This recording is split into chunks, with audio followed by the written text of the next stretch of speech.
শ্রীম কথিত শ্রী শ্রী রামকৃষ্ণ কথামৃত।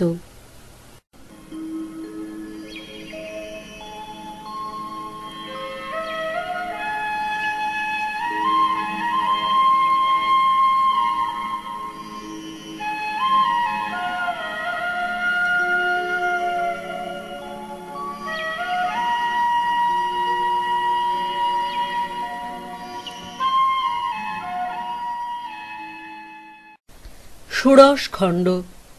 রামের বাটিতে ভক্ত সঙ্গে শ্রীরামকৃষ্ণ। প্রথম পরিচ্ছেদ। মহাষ্টমী দিবসে রামের বাটিতে শ্রীরামকৃষ্ণ। আজ রবিবার, মহাষ্টমী, 28শে সেপ্টেম্বর 1884 খ্রিস্টাব্দ। ঠাকুর শ্রীরামকৃষ্ণ কলিকাতায় প্রতিমা দর্শন করিতে আসিয়াছেন। অধরের বাড়ি শারদীয় দুর্গোৎসব হইতেছে। ঠাকুরের 3 দিন নিমন্ত্রণ। অধরের বাড়ি প্রতিমা দর্শন করিবার পূর্বে রামের বাড়ি হইয়া যাইতেছেন। বিজয়, কেদার, রাম, সুরেন্দ্র, চুনিলাল, নরেন্দ্র, নিরঞ্জন, নারায়ণ, হরিশ, বাবুরাম, মাস্টার ইত্যাদি অনেকে উপস্থিত আছেন। বলরাম রাখাল এখন বৃন্দাবন ধামে বাস করিতেছেন। শ্রীরামকৃষ্ণ বিজয় ও কেদার দৃষ্টে সহাস্যে বলিলেন, আজ বেশ মিলেছে, দুজনেই এক ভাবের ভাবী। বিজয়ের প্রতি বলিলেন, হ্যাঁ গা, শিবনাথ আপনি? বিজয় বলিলেন, আজ্ঞে হ্যাঁ, তিনি শুনেছেন। আমার সঙ্গে দেখা হয়নি, তবে আমি সংবাদ পাঠিয়েছিলুম, আর তিনি শুনেওছেন। ঠাকুর শিবনাথের বাড়ি গিয়াছিলেন তাহার সহিত দেখা করিবার জন্য, কিন্তু দেখা হয় নাই। পরে বিজয় সংবাদ দিয়াছিলেন, কিন্তু শিবনাথ কাজের ভিড়ে আজও দেখা করতে পারেন নাই। শ্রীরামকৃষ্ণ বিজয়াদির প্রতি বলিলেন, মনে 4টি স্বাদ উঠেছে। বেগুন দিয়ে মাছের ঝোল খাব, শিবনাথের সঙ্গে দেখা করব, হরিনামের মালা এনে ভক্তেরা জপবে দেখব, আর 8 আনার কারণ অষ্টমীর দিন তন্ত্রের সাধকেরা পান করবে তাই দেখব আর প্রণাম করব। নরেন্দ্র সম্মুখে বসিয়া, এখন বয়স 22 কি 23। কথাগুলি বলিতে বলিতে ঠাকুরের দৃষ্টি নরেন্দ্রের উপর পড়িল। ঠাকুর দাঁড়াইয়া পড়িলেন ও সমাধিস্থ হইলেন। নরেন্দ্রের হাঁটুতে একটা পা বাড়াইয়া দিয়া ওইভাবে দাঁড়াইয়া আছেন, সম্পূর্ণ বাহ্যশূন্য, চক্ষু স্পন্দহীন। গড ইম্পার্সোনাল অ্যান্ড পার্সোনাল, সচ্চিদানন্দ ও কারণানন্দময়ী, রাজর্ষি ও ব্রহ্মর্ষি, ঈশ্বরকোটি ও জীবকোটি, নিত্য সিদ্ধের থাক।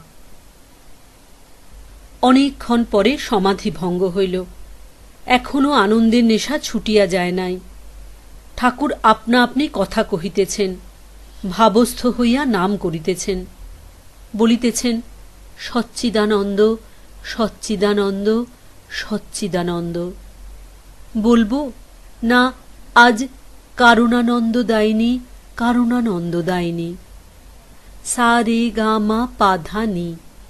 নিতে থাকা ভালো নয়, অনেকক্ষণ থাকা যায় না। 1 গ্রাম নিচে থাকব। স্থূল, সূক্ষ্ম, কারণ, মহাকারণ।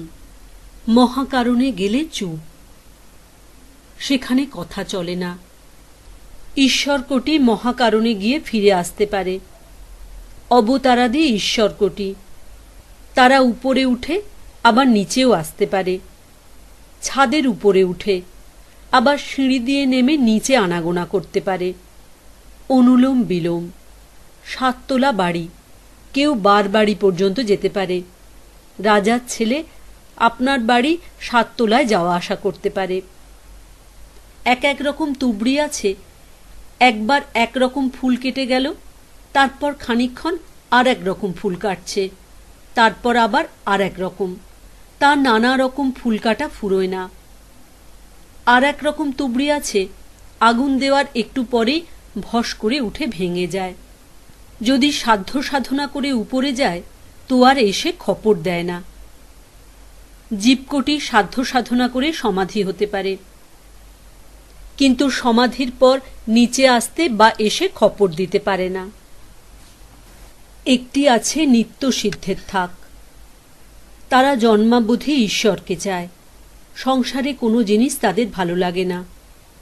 বেদে আছে হোমা পাখির কথা।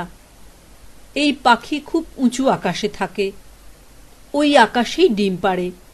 এত উঁচুতে থাকে যে ডিম অনেক দিন ধরে পড়তে থাকে। পড়তে পড়তে ডিম ফুটে যায়। তখন ছানাটি পড়তে থাকে। অনেক দিন ধরে পড়ে। পড়তে পড়তে চোখ ফুটে যায়।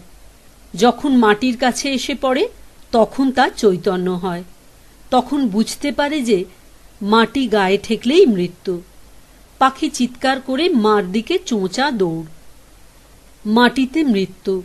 মাটি দেখে ভয় হয়েছে। এখন মাকে চায়। মা সেই উঁচু আকাশে আছে। সেই দিকে চোঁচা দৌড়। আর কোনো দিকে দৃষ্টি নাই। অবতারের সঙ্গে যারা আসে তারা নিত্যসিদ্ধ, কারুবার শেষ জন্ম। বিজয়ের প্রতি বলিলেন, তোমাদের দুইই আছে, যোগ ও ভোগ। জনক রাজার যোগও ছিল, ভোগও ছিল। তাই জনক রাজর্ষি। রাজা ঋষি দুই। নারদ দেবর্ষি, সুখদেব ব্রহ্মর্ষি। সুখদেব ব্রহ্মর্ষি। সুখদেব জ্ঞানী নন, জ্ঞানের ঘন মূর্তি। জ্ঞানী কাকে বলে? জ্ঞান হয়েছে যার, সাধ্য সাধনা করে জ্ঞান হয়েছে। সুখদেব জ্ঞানের মূর্তি, অর্থাৎ জ্ঞানের জমাট বাঁধা। এমনি হয়েছে, সাধ্য সাধনা করে নয়। কথাগুলি বলিতে বলিতে ঠাকুর শ্রী রামকৃষ্ণ প্রকৃতিস্থ হইলেন। এখন ভক্তদের সহিত কথা কহিতে পারিবেন। কেদারকে গান করিতে বলিলেন। কেদার গাইতেছেন। ১ মনের কথা কইব কিসই কইতে মানা, দরদি নইলে প্রাণ বাঁচে না। মনের মানুষ হয় যে জানা, ও তার নয়নেতে যায়গো চেনা, সে দুই একজনা। ভাবে ভাসে রসে ডুবে, ও সে উজান পথে করে আনাগোনা। ভাবের মানুষ উজান পথে করে আনাগোনা। ২ গৌর প্রেমের ঢেউ লেগেছে গায়ে, তার হিল্লোলে পাষণ্ড দলন এ ব্রহ্মাণ্ড তলিয়ে যায়। মনে করি ডুবে তলিয়ে রই, গৌর চাঁদের প্রেম কুমিরে গিলেছে গোসই। এমন ব্যথার ব্যথি কে আর আছে হাত ধরে টেনে তোলায়। ৩ যেজন প্রেমের ঘাট চেনে না। গানের পর আবার ঠাকুর ভক্তদের সহিত কথা কহিতেছেন। শ্রীযুক্ত কেশব সেনের ভাইপো নন্দলাল উপস্থিত ছিলেন। তিনি ও তাঁর দুই একটি ব্রাহ্ম বন্ধু ঠাকুরের কাছেই বসিয়াছেন। শ্রী রামকৃষ্ণ বিজয়াদি ভক্তদের প্রতি বলিলেন, কারণের বোতল একজন এনেছিল, আমি ছুঁতে গিয়ে আর পারলুম না। বিজয় বলিলেন, আহা। শ্রী রামকৃষ্ণ বলিলেন, সহজানন্দ হলে অমনি নেশা হয়ে যায়, মদ খেতে হয় না। মার চরণামৃত দেখে আমার নেশা হয়ে যায়, ঠিক যেন 5 বোতল মদ খেলে হয়। জ্ঞানী ও ভক্তদের অবস্থা। জ্ঞানী ও ভক্তের আহারের নিয়ম। এই অবস্থায় সব সময় সব রকম খাওয়া চলে না। নরেন্দ্র বলিলেন, খাওয়া দাওয়া সম্বন্ধে যদৃচ্ছা লাভই ভালো। শ্রী রামকৃষ্ণ বলিলেন, অবস্থা বিশেষে উটি হয়। জ্ঞানীর পক্ষে কিছুতেই দোষ নাই। গীতার মতে জ্ঞানী আপনি খায় না, কুণ্ডলিনীকে আহুতি দেয়। ভক্তের পক্ষে উটি নয়। আমার এখনকার অবস্থা বামুনের দেওয়া ভোগ না হলে খেতে পারি না। আগে এমন অবস্থা ছিল, দক্ষিণেশ্বরের ওপার থেকে মরা পোড়ার যে গন্ধ আসত, সেই গন্ধ নাক দিয়ে টেনে নিতাম, এত মিষ্ট লাগত। এখন সব্বাইয়ের খেতে পারি না। পারি না বটে, আবার একবার হয়ও। কেশব সেনের ওখানে, অর্থাৎ নববৃন্দাবন থিয়েটারে আমায় নিয়ে গিয়েছিল। লুচি ছক্কা আনলে, তা ধোবা কি নাপিত আনলে জানি না। সকলের হাস্য। বেশ খেলুম। রাখাল বললে, একটু খাও। নরেন্দ্রের প্রতি বলিলেন, তোমার এখন হবে, তুমি এতেও আছো আবার ওতেও আছো, তুমি এখন সব খেতে পারবে। ভক্তদের প্রতি বলিলেন, শূকর মাংস খেয়ে যদি ঈশ্বরে টান থাকে সে লোক ধন্য, আর হবিষ্য করে যদি কামিনী কাঞ্চনে মন থাকে তাহলে ধিক। পূর্ব কথা। প্রথম উন্মাদে ব্রহ্মজ্ঞান ও জাতিভেদ বুদ্ধি ত্যাগ। কামার পুকুর গমন। ধনী কামারিনী। রামলালের বাপ। গোবিন্দ রায়ের নিকট আল্লা মন্ত্র। আমার কামার বাড়ির ডাল খেতে ইচ্ছা ছিল। ছেলেবেলা থেকে কামাররা বলতো, বামুনেরা কি রাঁধতে জানে? তাই খেলুম, কিন্তু কামারে কামারে গন্ধ। সকলের হাস্য। গোবিন্দ রায়ের কাছে আল্লা মন্ত্র নিলাম। কুঠিতে পেঁয়াজ দিয়ে রান্না ভাত হলো। খানিক খেলুম। মণিমল্লিকের অর্থাৎ বরাহনগরের বাগানে বেন্নুন রান্না খেলুম, কিন্তু কেমন একটা ঘেন্না হলো। দেশে গেলুম। রামলালের বাপ ভয় পেলে। ভাবলে যার তার বাড়িতে খাবে। ভয় পেলে পাছে তাদের যাতে বার করে দেয়। আমি তাই বেশি দিন থাকতে পারলুম না, চলে এলুম। বেদ পুরাণ তন্ত্র মতে শুদ্ধাচার কিরূপ? বেদ পুরাণে বলেছে শুদ্ধাচার। বেদ পুরাণে যা বলে গেছে করোনা অনাচার হবে, তন্ত্রে আবার তাই ভালো বলেছে। কি অবস্থায় গেছে! মুখ করতুম আকাশ পাতাল জোড়া, আর মা বলতুম। যেন মাকে পাকড়ে আনছি, যেন জাল ফেলে মাছ হড়হড় করে টেনে আনা।